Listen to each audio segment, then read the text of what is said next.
I can still see her face, that smug, rehearsed smile, her manicured nails tapping against the polished oak table as if she was already counting the money.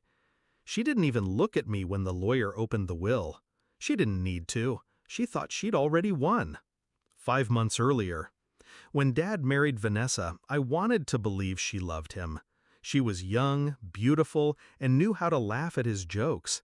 He was a brilliant man, but lonely after Mom passed. I thought maybe, just maybe, she'd heal him. She called me kiddo, bought me a watch for my graduation, made lasagna on Sundays, even though she hated cooking. I let her in. I shouldn't have. It started small. She'd forget to tell me about family dinners, change the locks while I was at work. Dad started repeating her phrases, little jabs about how I was still figuring my life out. Then came the night I overheard her on the phone. She didn't whisper. She didn't need to. Once he's gone, it's all mine. The kid won't get a cent. That's how we planned it.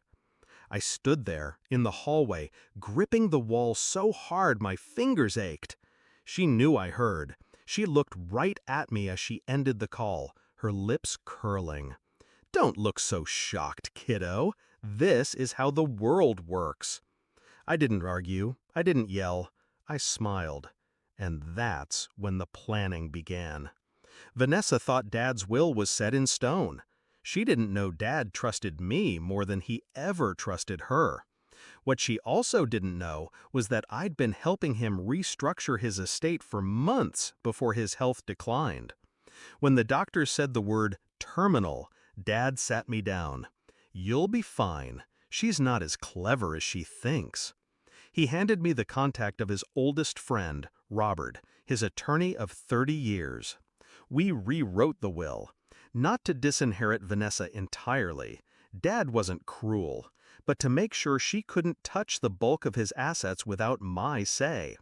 The key was a single clause buried deep in the legal text, a clause that would mean nothing to her until it meant everything. When Dad passed, she didn't cry. She wore black, but she smiled through the whole funeral. By the third day, she was already meeting with a real estate broker, talking about selling his properties. She even cornered me in the kitchen. "Don't bother showing up for the will reading. You're not in it." I looked at her. "I'll be there." She laughed like I'd just told the world's funniest joke. The reading of the will. The room smelled like leather and old paper. Robert sat at the head of the table, his glasses low on his nose. Vanessa sat to his right, draped in black silk, acting like a queen awaiting her crown. The first part was predictable: small bequests to charities, gifts to longtime staff. Then Robert said my name. Vanessa's smile twitched. "And to my son, I leave full controlling interest in the Winston Holdings Trust, including all associated accounts, assets, and properties, with the exception of," he paused, adjusted his glasses, "the residence at 4 Park Lane and a living stipend of $100,000 per year, which I leave to my wife, Vanessa." Her head whipped toward him. "That's it?" she snapped. Robert smiled, just a little.